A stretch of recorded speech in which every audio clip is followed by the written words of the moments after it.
శ్రీ గురుపే నమః, శ్రీ మాత్రే నమః. Welcome to VMK astro numerology channel. April 2వ తారీఖు నుండి మే 11, 2026 వరకు అంటే రాబోయే 40 రోజుల పాటుగా శని మరియు కుజ గ్రహాల యొక్క సంయోగం అనేది మీన రాశిలో కలగబోతుంది, ఒక జిల్ల రాశిలో. సో ఈ కుజ మరియు శని గ్రహాల యొక్క సంయోగాన్ని జ్వాలాముఖి యోగం అంటారండి. రెండు శత్రుగ్రహాలు కలయిక జరుగుతూ ఉంది కాబట్టి సో ఈ యొక్క జ్వాలాముఖి యోగం ప్రభావం ఏ విధంగా ఉంటుంది రాశుల మీద, ఇలాంటి రెమెడీ చేసుకుంటే బాగుంటుంది, ఇవన్నీ కూడా చక్కగా డిస్కస్ చేసుకుందామండి. సో మనం మొత్తం మీద ఈరోజు చూడబోయేటువంటి అత్యంత శక్తివంతమైన ప్రమాదకరమైన గ్రహ సంయోగం గురించి మాట్లాడబోతున్నామండి. కాబట్టి ఏంటంటే 2026 ఏప్రిల్ 2వ తారీఖు నుండి మే 11 వరకు అంటే 40 రోజులుగా అవుతుంది కదా. సో ఈ రెండు కూడా గ్రహాలు మీన రాశిలో కలిసి ప్రయాణించబోతున్నాయి. ఇది సాధారణ సంయోగం అనేది కాదు. దీనివల్ల ఏర్పడే శక్తుల సంఘర్షణను జ్వాలాముఖి యోగం లేదా విస్ఫోట యోగం అంటారండి. ఈ యొక్క కుజ శని అసలు కలయిక లేదా సంయోగం అంటే ఏంటయ్యారంటే, కుజుడు అంటే అగ్ని, చర్య మరియు ఆవేశం, దూకుడు. శని అంటే ఒక నియమము, ఒక పద్ధతి, అడ్డంకి కూడా, అదేవిధంగా గాలితత్వం, ఎయిరీ నేచర్ అంటాం. ఈ రెండు ఒకే రాశిలో కలవటం అంటే ఒక కారు యొక్క బ్రేకు మరియు యాక్సిలరేటర్ రెండు ఒకేసారి నొక్కడం లాంటిది. రెండు ఒకేసారి నొక్కితే ఏమవుతుంది, దాని ఫలితంగా శక్తి అనేది తాండవిస్తుందండి. మానవ జీవితంలో కూడా ప్రపంచ స్థాయిలో కూడా గందరగోళం చెదరేగే అవకాశం కనబడుతుంది. 2026 ఏప్రిల్ 17 నుండి 20 ఏప్రిల్ అంటే దాదాపుగా 3 రోజుల పాటుగా ఈ రెండు గ్రహాలు, శని కుజ గ్రహాలు 1 డిగ్రీ వద్ద దగ్గర అవుతాయండి. దీనివల్ల గ్రహ యుద్ధం ఏర్పడుతుంది. అంతేకాకుండా ఈ కాలంలో సో ఈ రెండు గ్రహాలు అస్తంగత స్థితిలో ఉంటాయి. అంటే ఏదైనా ఒక గ్రహము రవికి దగ్గరగా వచ్చినప్పుడు వాటి శక్తిని కోల్పోతాయి. కాబట్టి శని కుజ రవికి దగ్గరగా రావటం వల్ల శక్తిని కోల్పోతాయి, అస్తంగతం అంటారు. అందువల్ల శుభ ఫలితాల కంటే కూడా ప్రతికూల ఫలితాలు ఎక్కువగా ఉంటాయండి ఏప్రిల్ 17 నుండి 20 మధ్యలో. ప్రపంచ స్థాయిలో జరగబోయే ప్రభావాలు ఏ విధంగా ఉంటాయంటే, ఇది వ్యక్తిగతంగా మాత్రమే కాదు, ప్రపంచవ్యాప్తంగా కూడా కనిపిస్తుందండి. సామాజికంగా ఉద్రిక్తతలు కావచ్చు, ప్రభుత్వాలపై ప్రజల అసంతృప్తి, నిరసనలు, హింసాత్మక ఘటనలు సంభవించే అవకాశం ఉంటుంది. ఈ రెండు కలయిక, గ్రహాల యొక్క కలయిక, మీన రాశి అంటే సముద్ర జలం అనమాట. సముద్ర విపత్తులు, అదేవిధంగా సముద్ర ప్రమాదాలు, నావిక దాడులు కావచ్చు, లేదా సునామీలు కూడా సంభవించే అవకాశం కనబడుతుంది. పరిశ్రమల సంక్షోభం కూడా ఉంటుందండి. ఏదైనా రా మెటీరియల్ కొరత కావచ్చు, కార్మికుల్లో అశాంతి కావచ్చు, ఫ్యాక్టరీలలో ప్రమాదాలు కూడా సంభవించవచ్చు. మరి ఆర్థికంగా చూస్తే ఆర్థిక ఒత్తిడి, ప్రపంచ ఆర్థిక వ్యవస్థలో క్షీణత ఉంటుంది, ఉద్యోగ మార్కెట్లో కూడా మార్పులు ఉంటాయి, వ్యాపార రుగ్మతలు కూడా చోటు చేసుకునే అవకాశం ఉంటుంది. అదేవిధంగా మోసపూరిత శాంతి అనొచ్చు. ప్రపంచవ్యాప్తంగా గొడవలు, ఉద్రిక్తలు ఉన్నాయి కదా, మధ్యలో కొంత శాంతి కనబడినా కూడా ఆగస్టు నుండి నవంబర్ మధ్యలో మళ్ళీ ఘర్షణలు జరిగే అవకాశం కూడా కనపడుతూ ఉందండి. ఏది ఏమైనా దీని ప్రభావం 2027 చివరి వరకు కూడా మరింత కొంచెం ఉధృతం అయ్యే అవకాశం అయితే కనపడుతూ ఉంది. మరి ప్రతికూల ప్రభావాలను తగ్గించేందుకు పరిహారాలు అయితే వ్యక్తిగత స్థాయిలో చెప్పాలి అంటే ఆతురత, రోషము లేదా వాగ్వాదం నుండి దూరంగా ఉండాలి. వ్యక్తిగతంగా మనం చూసుకున్నప్పుడు హ్యూమన్ బీయింగ్స్కి కొంత శాంతం ఉండాలి, కొంత వినయము, కొంత సహనం కనుక పాటించగలిగితే సో అలాంటి పరిస్థితి నుంచి చిన్న ఎఫెక్ట్ను బయటపడతాం. గ్రహ పరిహారాలు చూసుకుంటే ఇంటిలో కానీ కార్యాలయం కానీ వాయువ్య దిశ అంటాను చూసారు, నార్త్ వెస్ట్లో ఆంజనేయ స్వామి వారి ఫోటో ఉంచటం, అదేవిధంగా జమ్మి చెట్టు లేదా సెమి చెట్టు నాటడం అనేది ఎంతో మేలు చేస్తుందండి. ఇది దీనివల్ల ఏంటంటే కుజుడికి, శనికి, శివుడికి కూడా ప్రీతికరమైంది కాబట్టి మంచిది.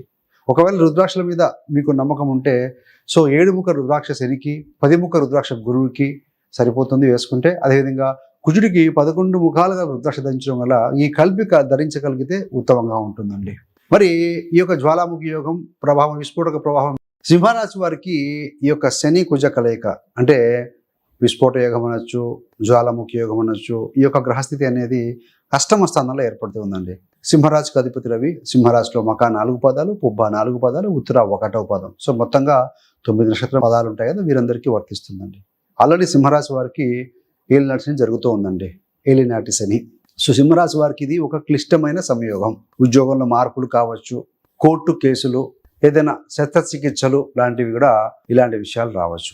సాధ్యమైనంత వరకు ఈ యొక్క కోర్టు కేసులు కానీ, ఆపరేషన్లు కానీ వాయిదా వేసుకోవటం మంచిది. ఈ యొక్క సమయం 40 రోజుల పాటుగా, ఎప్పుడు 2 ఏప్రిల్ 2026 నుండి మే 11 వరకు. ఇది సవాళ్ళు ఎక్కువగా ఉన్న సందర్భంగా చెప్పవచ్చండి.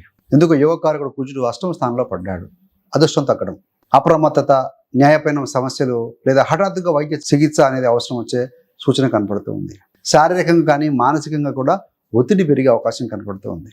కాబట్టి కోపం తగ్గించుకోండి, ఆర్థిక విషయాల్లో ముందు జాగ్రత్తలు తీసుకోవాలి. ధన సంబంధమైన విషయంలో ఎక్కడ ఖర్చు అవుతుంది, ఎక్కడ వృధా చేస్తున్నామో మనం లెక్కలు వేసుకుని జాగ్రత్తగా బడ్జెట్ పరంగా ముందుకు వెళ్ళాలి. పెట్టుబడులు కొంచెం నెమ్మదిగా చేయండి. ఏదైనా పెద్ద నిర్ణయాలు తీసుకోవడంలో శని భగవానుడు పరీక్షిస్తారని గుర్తుపెట్టుకోవాలండి. కాబట్టి లగ్నాధిపతి సూర్యుడికి, రాశ్యాధిపతి సూర్యుడికి, సింహరాశికి, కాబట్టి పూజలు చేసుకోవటం లేదా ఆదివారం ఉపవాసం చేయటం శుభ ఫలితాన్ని ఇస్తుంది. ప్రతిరోజు సూర్యుడికి అర్ఘ్యం ఇవ్వటం మంచిదండి. సుబ్రహ్మణ్య స్వామి ఆరాధన, హనుమాన్ ఆరాధన ప్రతిరోజు విధిగా చేసుకుంటే కనుక ఎలాంటి ఇబ్బందులు లేకుండా చక్కగా సాఫీగా జరిగిపోతుంది. కన్యా రాశి వారికి రాశ్యాధిపతి బుధుడు. సో ముఖ్యంగా 7వ స్థానంలో ఫామ్ అవుతుంది ఈ కాంబినేషన్ శని కుజ. జీవిత భాగస్వామి ఆరోగ్యం అనేది జాగ్రత్త. వ్యాపారంలో లొసుగులు వచ్చే అవకాశం ఉంది, నష్టం కూడా వచ్చే అవకాశం ఉందండి. అహంకారము, ధైర్య ప్రదర్శన తప్పించుకోవాలి, అవసరం లేదు. కుజ శని సంయోగము మీ 7వ స్థానంలో జరుగుతుంది. దీనివల్ల ఏంటంటే 7వ స్థానం అంటే ఎదుటి వాళ్ళు, లీగల్ బాండేజ్, బిజినెస్ పార్ట్నర్షిప్, జీవిత భాగస్వామి, ఇది స్త్రీ పురుషుల భాగస్వామిపై ప్రభావం చూపించే అవకాశం బలంగా ఉంది. సో మీ యొక్క లైఫ్ పార్ట్నర్, జీవిత భాగస్వామి ఆరోగ్య సమస్యలు లేదా భావోద్వేగ దూరం సంభవించే అవకాశం ఉంటుంది. ఎమోషనల్గా అయినా సరే కొంచెం దూరంగా ఉండే అవకాశం, గొడవల వల్ల, మాట పట్టింపుల వల్ల. వ్యాపారంలో ఉన్నవారు ఏంటంటే ఒప్పందాల్లో మార్పులు లేదా నష్టం కూడా చూసే అవకాశం ఉంది. 6వ అధిపతి శని, 8వ అధిపతి కుజుడు కలిసి 7వ స్థానంలో ఉన్నారు. కాబట్టి మీరు ఎంత శాంతంగా ఉంటే అంత నష్టం నుండి జప్పించుకోవడం జరుగుతుంది. ఏదైనా కొత్త బిజినెస్, కొత్త వ్యాపారాలను ప్రారంభించడంలో లేదా పెద్ద పెట్టుబడులు పెట్టడంలో నిర్ణయాలు ఆచితూచి 2 కంటే 3 సార్లు ఆలోచించుకుని నిర్ణయం తీసుకోవాలండి. 1-2 సార్లు కాదు. శివారాధన, శివుడికి రుద్రాభిషేకం చేసుకోవటం సో మంగళకరమైనదిగా భావించాలి. శనివారం పూట నల్ల నువ్వులు బీదలకు ఏదైనా బట్టలు కానీ చెప్పుల్లా దానం చేయటం, మంగళవారం పూట ఈ యొక్క కందులు, ఎర్రటి కందులు దానం చేయటం, నానబెట్టిన కందులు ఆవుకు తినిపించడం కూడా మంచి ఫలితం ఇస్తుందండి. తులా రాశి వారికి రాశ్యాధిపతి శుక్రుడు. ఇది వీరేంటంటే రుణాలు తీర్చుకునే సమయం. పరిశ్రమలలో, ఇండస్ట్రీస్లో ఉత్పత్తి బాగా ఇంప్రూవ్ అవుతుంది. కానీ కోపము, అగ్ని ప్రమాదాల మీద కొంచెం ఎక్కువగా జాగ్రత్త తీసుకోవాల్సిన అవసరం కనబడుతుంది తులా రాశి వారికి. ఈ యొక్క సంయోగం ఏదైతే శనికుజ కలయిక ఉందో మీ ఆరోగ్యము మరియు ఉద్యోగ జీవితంపై ప్రధానంగా ప్రభావితం చూపుతుంది. ఏదైనా పాత రుణాలు లేదా అప్పులు తీర్చేందుకు లేదా కొత్త ప్రాజెక్టులను పూర్తి చేసేందుకు మంచి అవకాశం ఉందండి. శరీరంలో వేడి, అగ్ని సంబంధమైన సమస్యలు తలెచ్చే అవకాశం ఉంటుంది. పరిశ్రమలు కావచ్చు లేదా కర్మాగారాల్లో, ఇండస్ట్రీస్లో పనిచేసేవారు భద్రతా జాగ్రత్తలు పాటించాలి. ఏదైనా యాక్సిడెంట్లు కానీ, బ్లాస్టింగ్ లాంటివి కూడా జరిగే అవకాశం కాస్త కనపడుతుంది. ఏది ఏమైనా సుదీర్ఘంగా చేసే ప్రయత్నాల ఫలితంగా చివరికి గౌరవము, లాభం వస్తుందండి. 6వ స్థానంలో శని బలవంతుడే కాబట్టి అవకాశం ఉంటే శనివారం పూట కాస్త ఉపవాసము, అల్పాహారం తీసుకుని ఉండటం ఉపయుక్తంగా ఉంటుంది. ప్రతిరోజు హనుమాన్స్కి ప్రే చేసుకోవడం కూడా మంచి ఫలితం ఇస్తుందండి. వృశ్చిక రాశికి అధిపతి కుజుడు. వృశ్చిక రాశిలో విశాఖ 4వ పాదం, అనురాధ 4 పదాలు, జ్యేష్ఠ 4 పదాలు ఉంటాయి కదా, వీరందరికీ కూడా ఈ ఫలితాలు వర్తిస్తాయండి.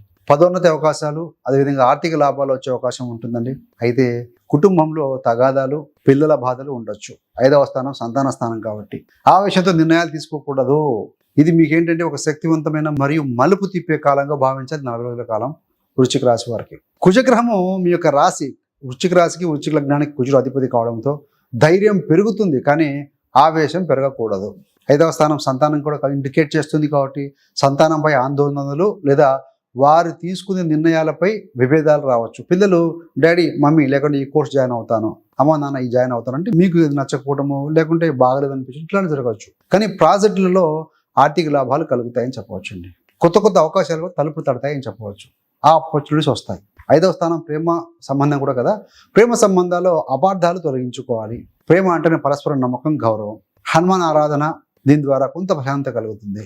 అదేవిధంగా కుజుడు కూడా 5వ స్థానంలో జలరాశిలో ఉన్నారు కాబట్టి శివారాధన, శివుడికి అభిషేకం కూడా మంచి ఫలితం ఇస్తుందండి. So thanks for watching.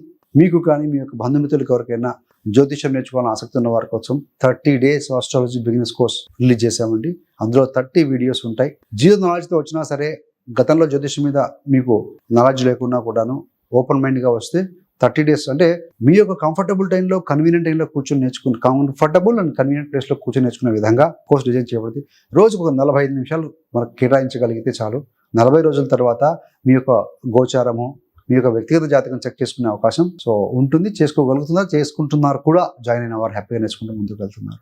అలా మీకు కానీ మీ యొక్క ఫ్రెండ్స్ అండ్ ఫ్యామిలీ మెంబర్స్కి ఇంట్రెస్ట్ ఉంటే అలాంటి వారికి యొక్క లింకును పంపించగలరు. సో ఆ కోర్స్ లింకును డిస్క్రిప్షన్లో ఇవ్వడం జరుగుతుందండి, గమనించగలరు. So thanks for watching. ఇలాంటి మరిన్ని మంచి వీడియోల కోసం VMK astro numerology channel subscribe చేసుకోగలరు. పక్కనున్న బెల్ సింబల్ మీద క్లిక్ చేస్తే మేము చేసే ప్రతి వీడియో కూడా నోటిఫికేషన్ ద్వారా మీ దాకా అందుతుంది. సర్వేజన సుఖినో భవంతు. స్వస్తి.